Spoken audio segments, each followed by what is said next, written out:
Karen Smith n'avait que 15 ans lorsqu'elle a disparu d'un arrêt de bus après avoir quitté son petit ami en 1982. Son corps a été retrouvé le lendemain matin. Pendant des décennies, l'identité de son meurtrier est restée inconnue et nombre de ses proches sont morts sans savoir qui l'avait tué. Mais un détective tenace en Californie a refusé de laisser l'affaire tomber dans l'oubli.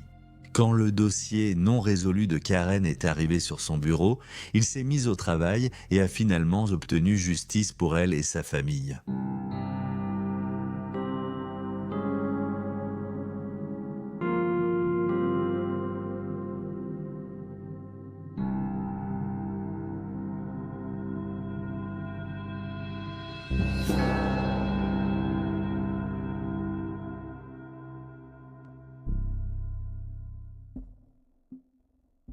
En 1982, Karen Smith, 15 ans, avait récemment quitté Pittsburgh, Pennsylvanie, pour vivre en Californie avec son père et son frère.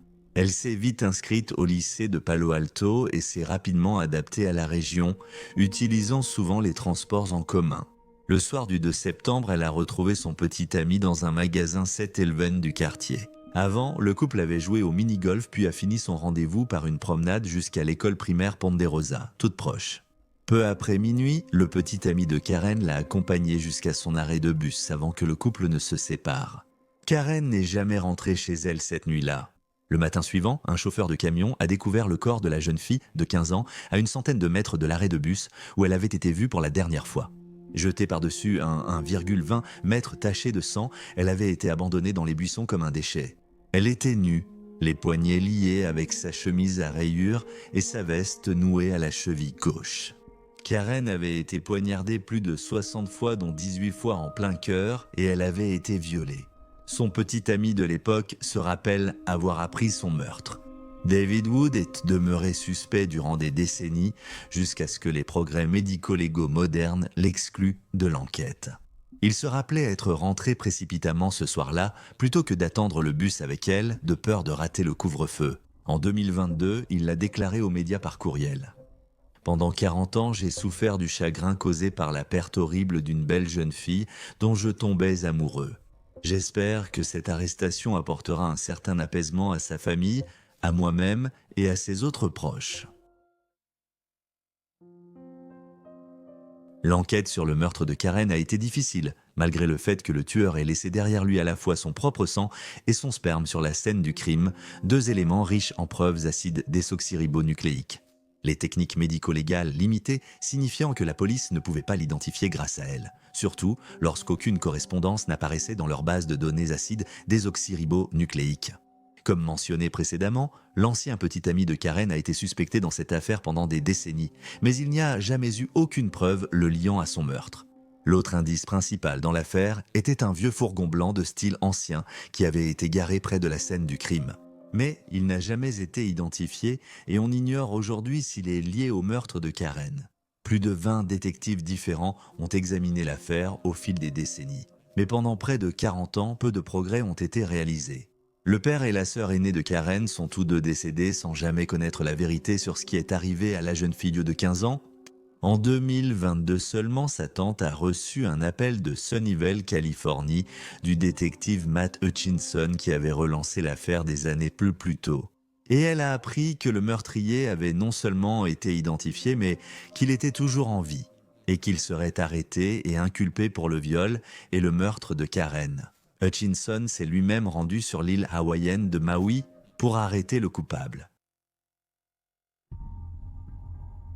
Matthew Hutchinson a eu son lot d'attention médiatique ces dernières années, connu pour sa détermination sans faille à trouver des réponses dans des affaires considérées comme gelées, froides et impossibles à résoudre. Il a identifié le meurtrier d'Eleanor Mina, 18 ans morte, à son poste de sécurité en 1979. Le violeur d'une fillette de 7 ans non identifiée, qui a été agressée en 1996, et le meurtrier de la lycéenne Suzanne de Léon, tuée en 1969, pour ne citer que quelques-unes de ses réussites.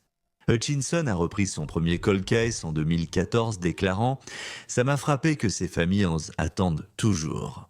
La première famille à qui j'ai parlé a fait remarquer qu'elle n'avait pas eu de nouvelles de notre service depuis un certain temps, et j'ai pu entendre la douleur dans leur voix. Ça ne me convenait pas. nous ne devrions pas oublier ses victimes. Trouver le temps de travailler sur des affaires non résolues n'est pas facile pour lui. Hutchinson a une femme et 2 jeunes enfants, et il doit équilibrer le temps passé en famille avec sa charge de travail actuelle. Mais il trouve chaque semaine quelques heures pour examiner les dossiers d'affaires non résolus à la recherche d'indices manqués par d'autres enquêteurs. Il a déclaré « Ce sont le genre d'affaires qui vous obsèdent. On ne décroche pas en rentrant chez soi. En regardant la télé avec ma femme, une idée me vient et je la note. » Il a ajouté « J'ai l'impression d'absorber ces affaires et j'y tiens tellement qu'elles sont constamment dans ma tête. J'essaye de prendre cela et d'en faire une motivation. J'ai mis des photos des victimes sur mon bureau. » Il a commencé à enquêter sur l'affaire de Karen en 2019, déclarant à Inside Edition « J'ai passé tant d'années à travailler sur cette affaire. Et le niveau de violence qu'elle a enduré, ainsi que le nombre d'années pendant lesquelles sa famille a attendu des réponses, me brise le cœur. » Il a précisé que chaque jour, en allant travailler, il passait devant l'endroit où son corps avait été trouvé. Hutchinson a d'abord fait réexaminer l'acide désoxyribonucléique des lieux avec de nouvelles technologies et envoyé l'échantillon à un laboratoire de tests généalogiques. Mais, à sa déception, les résultats du laboratoire n'étaient pas positifs. Il n'y avait que 3 correspondances, et elles étaient au mieux incertaines, reliant à des cousins éloignés. Le laboratoire qui a effectué les analyses a dit à Hutchinson qu'en utilisant cette méthode, il était très peu probable que l'affaire de Karen soit résolue. Bien que ce soit décourageant, Hutchinson a fait de son mieux pour ne pas se laisser abattre. Il a souligné que même si son travail est difficile, mon fardeau n'est rien comparé à ce qu'ils ont vécu. Alors je me dis, arrête de t'apitoyer sur ton sort, Matt, et retourne travailler. Pendant son temps libre, il consacrait toujours son énergie à l'affaire de Karen. Et même lorsqu'il a été muté hors du service des homicides, il a continué. Il a déclaré au Mercury News qu'il regardait souvent la photo de l'adolescente lorsqu'il avait du mal à rester concentré ou qu'il se sentait découragé. Je voyais sa photo et cela me rappelait qu'elle attend toujours. Sa famille attend toujours. Que fais-tu au travail aujourd'hui si tu n'essayes pas de résoudre ça ? Il a décidé de retrouver les cousins éloignés découverts via le laboratoire de généalogie, mais 2 n'ont pas pu donner d'informations utiles. Le 3e a cependant aidé Hutchinson à reconstituer un arbre généalogique. C'est alors qu'il a découvert 4 frères ayant autrefois vécu à Fresno, en Californie. Il a éliminé 2 frères et sœurs grâce à l'acide désoxyribonucléique, puis a passé des mois à enquêter sur les 2 autres via leur empreinte numérique. À partir de là, il s'est concentré sur son suspect, Gary Jean Ramirez, âgé de 75 ans qui vivait sur l'île de Maui. Lorsque Hutchinson s'est présenté à sa porte pour l'arrêter, Ramirez aurait dit « Oh mon Dieu !» Ramirez a grandi avec 3 frères dans ce que l'un des frères, Rudy, a décrit comme une famille dysfonctionnelle de classe moyenne à Fresno. Leur père conduisait des engins lourds pour le comté et Gary était le fils préféré, rappelle Rudy. Il n'était pas comme un enfant violent ou un délinquant juvénile dysfonctionnel. À 18 ans, Rudy a déménagé à Maui. Ramirez, de 4 ans, son cadet, a intégré l'armée de l'air dès l'âge requis. Les 2 frères ont perdu contact dans les années 1980, Ramirez restant à Fresno où il vivait avec sa mère. Il avait la trentaine lors du meurtre de Karen. Et à la fin des années 1980, Rudy l'a convaincu de venir vivre à Maui avec lui. Il y est depuis. Au cours de sa longue vie, Ramirez s'est marié 2 fois et a eu 2 filles. Il a enchaîné des petits boulots dont l'extermination d'insectes et le service en salle. Mais âgé, après une blessure à la hanche, il a vécu d'une pension d'invalidité et a commencé à peindre des paysages. Il n'a jamais eu de casier judiciaire ni avant ni après le meurtre de Karen selon la police. À leur connaissance, il était irréprochable jusqu'à son identification comme meurtrier, expliquant pourquoi il n'avait jamais été arrêté en utilisant l'ancienne base de données acide désoxyribonucléique qui ne contient que l'acide désoxyribonucléique des criminels arrêtés. Son frère Rudy a dit aux journalistes qu'il était choqué par l'arrestation de son frère et qu'il ne croyait pas Ramirez capable d'un acte si violent. Il leur a dit « Je ne l'ai jamais vu violent ou en colère. Il ne ferait pas de mal à une mouche. » En février 2025, Ramirez, 77 ans, s'est présenté au tribunal de San José, Californie. Les journalistes ont noté que sa voix était à peine audible lors de son plaidoyer non coupable pour meurtre au premier degré. Les derniers proches de Karen, présents, étaient bouleversés et frustrés par l'incapacité de Ramirez à assumer ses responsabilités. En effet, un plaidoyer de non-contestation signifie que l'accusé n'admet pas sa culpabilité. Les proches espéraient que le vieil homme raconterait ce qui était arrivé à Karen, pour expliquer pourquoi il a fait ce qu'il a fait et pourquoi. La tante de Karen, Robin Stitt Morris, à qui Matt Hutchinson a annoncé l'arrestation de Ramirez en 2022, a déclaré aux médias qu'une jeune fille en vulnérable a été prise pour cible et victime de sa rage. Pour que ma famille puisse vraiment tourner la page, Monsieur Ramirez doit admettre la vérité, à nous et à lui-même. Je voudrais qu'il m'explique personnellement. Plus tard, elle dira « La justice est difficile. Il a vécu toute sa vie et ma nièce n'a pas eu ce privilège. » Parmi les autres personnes présentes aux audiences de Ramirez, il y avait l'ancien petit ami de Karen de 1982, David Wood, et sa femme, qui faisait régulièrement le trajet de 3 heures jusqu'à San José pour suivre le déroulement du procès.